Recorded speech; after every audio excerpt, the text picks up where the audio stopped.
phases of the moon, moon, moon, moon. The Earth's moon orbits all around us. It reflects the light from the sun. These are the phases of the moon, moon, moon, moon. When the moon is in between the Earth and the sun, it's a new moon phase and it looks like it's gone. When the Earth is in between the sun and the moon, it's a full moon phase and it looks like a balloon.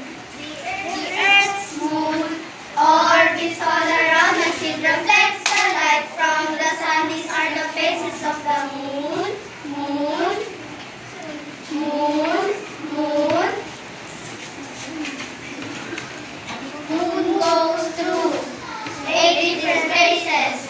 The moon looks different, but it never really changes. It depends on the position of the moon, Earth, and sun. Come on, everybody, make the lunar cycle fun. The moon goes through 8 different phases.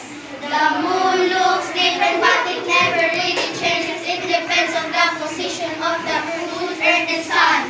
Come on, everybody, make the lunar cycle fun. You moon, box is rested first. Water boxing equals full moon.